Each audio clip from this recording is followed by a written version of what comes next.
Penelitian OECD Report FDI dari Bulgaria menunjukkan bahwa pada tahun 2007, saat Bulgaria pertama kali bergabung dengan EU, Bulgaria mendapatkan keuntungan sebesar 10,1 miliar euro, hingga kemudian pada tahun 2022, Bulgaria mendapatkan keuntungan sebesar 653,2 juta euro atau setara dengan 0,9% GDP. Pada saat COVID-19, ketika tahun 2019 hingga 2021, Bulgaria memang memiliki sedikit masalah pada perekonomian negara. Namun dengan sistem pemerintah Bulgaria yang cakap, Bulgaria dapat menarik kembali investment untuk menanamkan modal kembali di negara tersebut. Beberapa alasan mengapa investor tertarik ke Bulgaria adalah sebagai berikut. Salah satunya adalah karena tingkat daya konsumtif Bulgaria yang tinggi, lalu berada dalam daftar atas lokasi produksi alidaya, juga wilayah geografis yang sangat memadai untuk ditinggali. OECD juga melaporkan bahwa pada kuartal pertama tahun 2022, FDI meningkat menjadi 653,2 juta euro dibandingkan dengan pada paruh waktu tahun sebelumnya yang hanya mencapai 62,6 juta euro. Oke, terima kasih Saudari Sabrina. Berikut adalah sebuah report tentang Bulgaria 2022 menurut OECD yang terbaru. Bisa kita lihat dari layar, Bulgaria telah melakukan informasi kebijakan investasi untuk menarik lebih banyak investasi asing.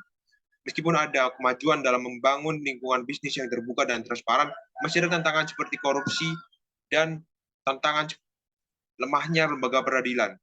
Pemerintah Bulgaria juga berupaya mempromosikan perilaku bisnis yang bertanggung jawab, namun diperlukan langkah lebih lanjut untuk mendorong praktik bisnis yang bertanggung jawab.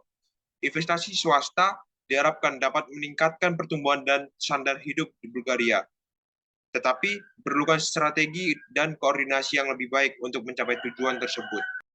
Baik, selanjutnya kita beralih ke investment regime and policy. Yang pertama, di Bulgaria tidak ada mekanisme penyaringan atau persetujuan umum untuk investasi baru atau perusahaan yang didirikan di Bulgaria, sehingga investasi di Bulgaria mudah dan tidak ribet. Selanjutnya, Bulgaria tidak memaksakan pembatasan akses ke keuangan lokal dan insentif, seperti contohnya pemerintah yang tidak akan membeli pasar foreign controlled enterprises. Ketika sebuah perusahaan dibangun atau dibuat kantor pusatnya atau headquarters di Bulgaria, maka perusahaan itu otomatis menjadi perusahaan domestik yang legal secara hukum.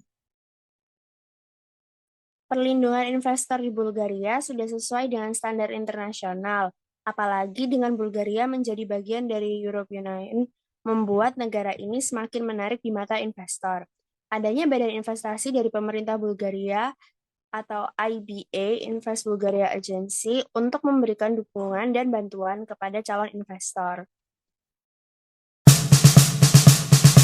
Infrastruktur yang berkembang cukup baik di Bulgaria adalah komunikasi, sedangkan infrastruktur jalan memiliki posisi ke-26 dari 28 negara di EU Transport Scoreboard 2020. Transportasi kereta dan transportasi udara perlu dikembangkan.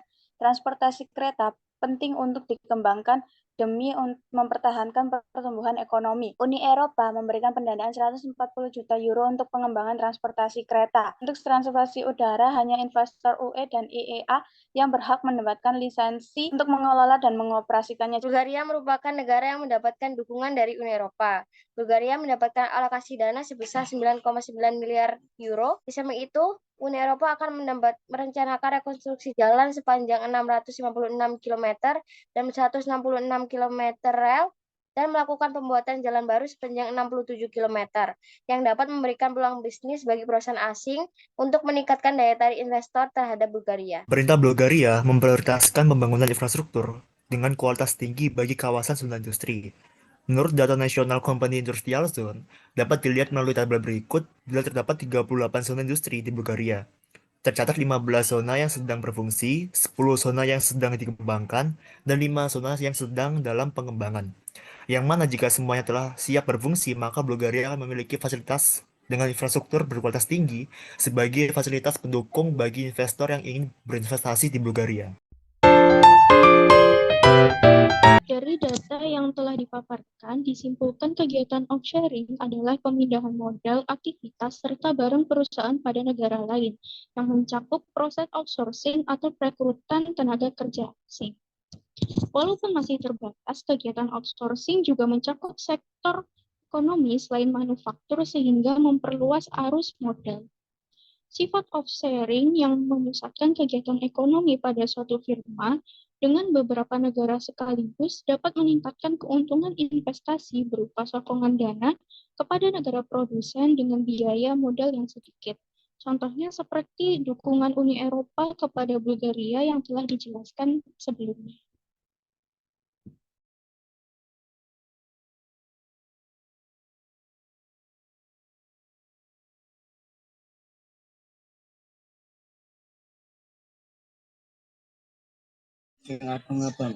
Bagaimana outsourcing atau offshoring bisa menjadi sarana biar sebuah negara itu berkembang? Outsourcing dan offshoring dapat menjadi sarana bagi sebuah negara berkembang dikarenakan dapat meningkatkan pendapatan dan kemampuan ekonomi negara. Dalam hal ini, mencangkup penarikan firma asing untuk melakukan investasi di suatu negara. Dikarenakan ketika firma asing akan tertarik terkait kemudahan akses perdagangan serta murahnya tenaga kerja yang dipekerjakan, sehingga akan banyak firma asing yang berinvestasi di suatu negara dan akan meningkatkan sektor perekonomian suatu negara. Kelebihan dan kekurangan dari outsourcing. Kelebihannya, perusahaan penyedia tenaga kerja merupakan spesialis dalam bidangnya dan dapat membawa keterampilan dan metode kerja yang baru bagi instansi. Perusahaan dapat menganggarkan biaya tetap yang sudah disepakati, dan perusahaan membayar untuk apa yang dibutuhkan saja. Dan sebuah bisnis mendapat jaminan tertentu dari layanan outsourcing tersebut. Terus ada peluang kemitraan baru antara instansi bisnis dan perusahaan outsourcing. Terus kekurangannya adalah konsekuensi jika mendapat layanan yang buruk, bisnis yang menurun, terdapat resiko di mana informasi rahasia perusahaan diketahui pihak luar. Dan biaya yang dibutuhkan akan bisa lebih tinggi dikarenakan kontrak eksternal. Dan offshoring ada kelebihan dan kekurangan juga. Kelebihannya adalah mengembangkan bisnis bisa lebih luas lagi setelah dipertimbangkan setelah lebih teliti.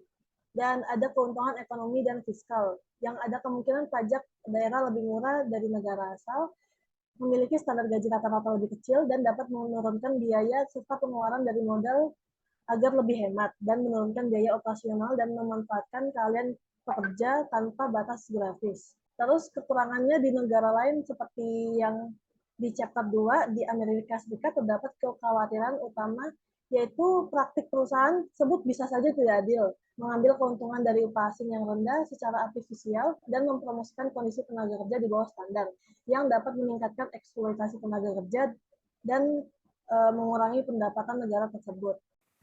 Thank you.